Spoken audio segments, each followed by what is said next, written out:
नमस्कार, आदाब। आप सभी का एक बार फिर से स्वागत है आपके एक छोटे से प्लेटफॉर्म के ऊपर, जहां मैं आप सभी के लिए बीबीए, बीकॉम और बीकॉम ऑनर से जुड़ा हुआ तमाम कंटेंट लाता रहता हूं। आज का वीडियो हर एक बीकॉम और बीबीए के स्टूडेंट के लिए काफी यूजफुल रहने वाला है, जिनके सेकंड सेमेस्टर में एचआरएम यानी कि ह्यूमन रिसोर्स मैनेजमेंट सब्जेक्ट डाला गया है। आप हिंदुस्तान की किसी भी यूनिवर्सिटी से बिलोंग करते हो, आप इस वीडियो को यूटिलाइज कर सकते हैं। आप करीब करीब आपकी यूनिवर्सिटी का सिलेबस सेम मिलेगा, एक दो यूनिट आपको ऊपर नीचे मिल सकती है, लेकिन आपका जो एंटायर सिलेबस है वो सेम रहने वाला है। तो विदाउट वेस्टिंग टाइम चलिए शुरू करते हैं और समझने की कोशिश करते हैं ह्यूमन रिसोर्स मैनेजमेंट के अंदर आपको क्या क्या चीजें स्टडी करनी है। देखिए, जैसा कि मैं हमेशा से कहता हूं, न केवल डीयू बल्कि ऑलमोस्ट हिंदुस्तान में ऐसी यूनिवर्सिटीज है जिनके सिलेबस पैटर्न, एग्जामिनेशन पैटर्न को अगर आप लोग एनालिसिस करेंगे तो करीब करीब 5 यूनिट में आपका पूरा सिलेबस डिस्ट्रीब्यूट किया गया है। इनकी 5 यूनिट है जिनके अंदर अलग अलग चैप्टर आपको स्टडी करने हैं,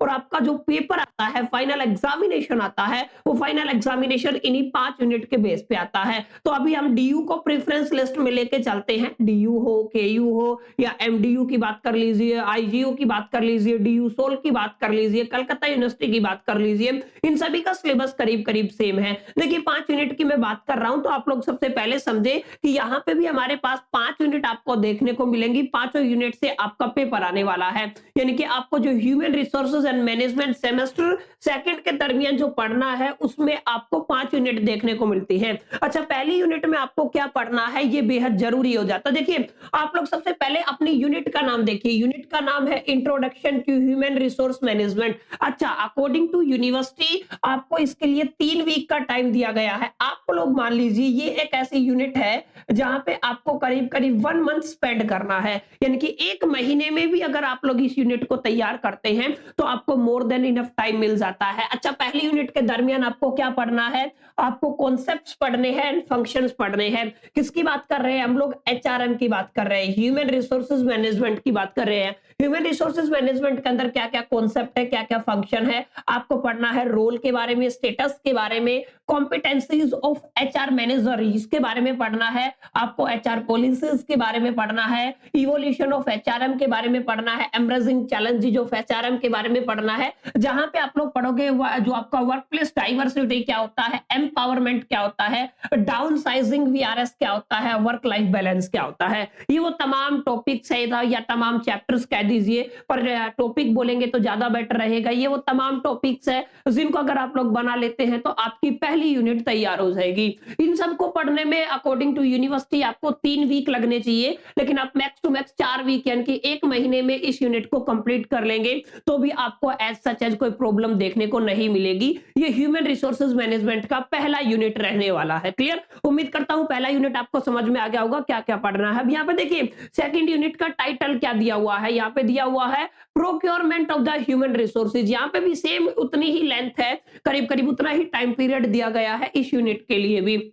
अब गौर कीजिए, यहाँ पे क्या पढ़ना है आपको, यहाँ पे पढ़ना आपको ह्यूमन रिसोर्स प्लानिंग के बारे में, जहां पे आप लोग क्वांटिटेटिव एंड क्वालिटेटिव डायमेंशंस को मद्देनजर रखते हुए आप लोग जॉब एनालिसिस को पढ़ोगे, आप लोग जॉब डिस्क्रिप्शन को पढ़ोगे, जॉब स्पेसिफिकेशन को पढ़ोगे, रिक्रूटमेंट को पढ़ोगे, जहां पे आपको इसके कॉन्सेप्ट को पढ़ना है एंड सोर्सेज को पढ़ना है। सिलेक्शन के अंदर आप कॉन्सेप्ट एंड प्रोसेस को पढ़ने वाले हो। टेस्ट एंड इंटरव्यू के अंदर आप लोगों को placement, induction and the specialization, retention of the employees के बारे में पढ़ना है। क्लियर? ये तमाम वो टॉपिक्स इनको अगर आप लोग बना लेते हैं तो उसी तरीके से जैसे पहला यूनिट तैयार हुआ है, ऐसे ही आपका दूसरा यूनिट कंप्लीट हो जाता है। अगर बात करूं तीसरे यूनिट की, तो तीसरे यूनिट को आप लोग देख सकते हैं अपग्रेडिंग एम्प्लॉइज, और यहाँ पे क्या है, ट्रेनिंग एंड डेवलपमेंट, यानी कि ये यूनिट आपको कंप्लीटली सिखाएगी कि किस तरीके से आपके अंदर जो एम्प्लॉइज काम करते हैं उन एम्प्लॉइज को कैसे अपग्रेड किया जा सकता है,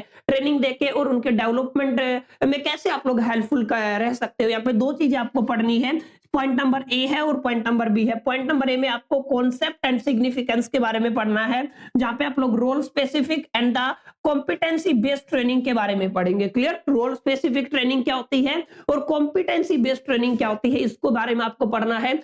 ट्रेनिंग एंड डेवलपमेंट मेथड्स के बारे में आप लोग पढ़ेंगे, जहां पे आप लोग अपेरेंटिस के बारे में पढ़ेंगे, अनस्टडी जॉब रोटेशन क्या होता है, वेस्टिब्यूल ट्रेनिंग क्या होती है। उसके बाद आप लोग पढ़ेंगे केस स्टडीज, कुछ role playing, hands on and जिसको आप लोग शैडोइंग कहते हैं, ई लर्निंग कहते हैं, सेंसिटिविटी ट्रेनिंग क्या होती है, इन बास्केट मैनेजमेंट गेम्स, और उसके बाद आप लोग conferences and seminars, coaching and the mentoring and management development program, training process, outsourcing. ये तमाम वो टॉपिक है जिनको कंप्लीट करने के बाद करीब आपका सेकंड थर्ड आपकी इस यूनिट का कंप्लीट हो जाएगा। एक हिस्सा और बचता है जहां पे आप लोग पढ़ेंगे स्कोप ऑफ द ट्रेनिंग क्या रहने वाला है, on board, soft skill, technical skill, product and service, quality and anti harassment legal क्या होता है। ये तमाम वो ऐसे टॉपिक्स है जिनको आपको पढ़ना है, जिनको अगर आप लोग ए और बी को क्लियर करते हैं तो आपकी तीसरी यूनिट तैयार हो जाएगी। इन शॉर्ट 3 यूनिट के अंदर introduction to human resources management आएगा, आगे आप लोग procurement of the human resources आएगा, एंड आगे आपको तीसरी जो यूनिट है अपग्रेडिंग एम्प्लॉइज, जहां पे आप लोग ट्रेनिंग एंड डेवलपमेंट के बारे में स्टडी करने वाले हैं। इससे आगे चलिए 2 यूनिट और रहती है माय डियर फ्रेंड्स आपकी। पहले अब 2 यूनिट में ध्यान से देखिए। यूनिट 4 में क्या है आपका, performance appraisal and the compensation management, किस तरीके से कंपनसेशन को मैनेज किया जाता है, एंड जो आपकी परफॉर्मेंस अपेरेजल कैसे किया जाता है। यूनिट 4 के अंदर आपको पढ़ना है, और यूनिट 5 के अंदर आपको पढ़ना है employees maintenance, engagement and the emerging horizons. ये आपका यूनिट रहने वाला है। अच्छा, यहाँ पे क्या क्या पढ़ना है, जैसे अगर चौथी यूनिट के दरमियान अगर मैं बात करूं,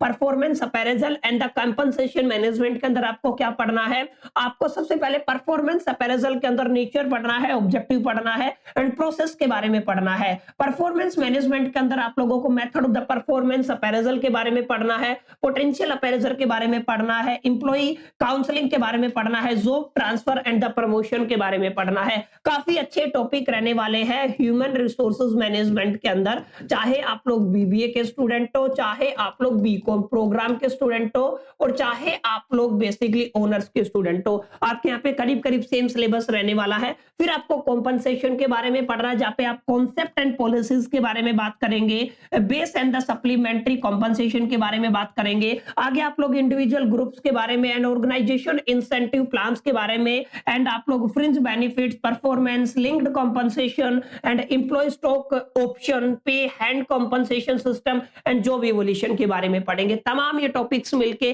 काफी बड़ी यूनिट ये रहती है, चौथी यूनिट आपकी कंप्लीट हो जाती है। ऐसे ही अगर आप लोग एम्प्लॉयज को कैसे मेंटेनेंस किया जाता है, एंगेजमेंट उनका किया जाता है, एंड एम्ब्रेसिंग हॉरिजन के अंदर आपको क्या पढ़ना है, employees health and the safety, employees welfare, social security, excluding legal provisions आपको छोड़ देने हैं यहाँ पे। और यहाँ पे आप लोग एम्प्लॉयर एम्प्लॉय रिलेशनशिप के बारे में पढ़ेंगे, आगे governance, handling and the redressal industrial dispute and the causes and the settlement machinery, stress free environment and the grievances in break and और द एक्टिविटीज जो भी है यहाँ पे आप लोग पढ़ने वाले हैं। ऐसे आप लोग कुछ एम्ब्रेसिंग हॉरिजॉन्स के बारे में पढ़ने वाले हो, यानी कि ये तमाम ऐसे टॉपिक्स हैं, you can take the screenshot, जिनको पढ़ करके आप अपने सेम 2 के अंदर आपका जो कोर सब्जेक्ट रहता है एचआरएम, उसको कंप्लीट कर सकते हैं। क्लियर, मैंने पहले भी बताया था, हमने बात की थी बच्चों जब हमने सेमेस्टर 2 के सिलेबस को डिस्कस किया था कि मेजर जो कोर सब्जेक्ट में आपका सबसे पहले यहाँ पे आपका कंपनी लॉ आता है,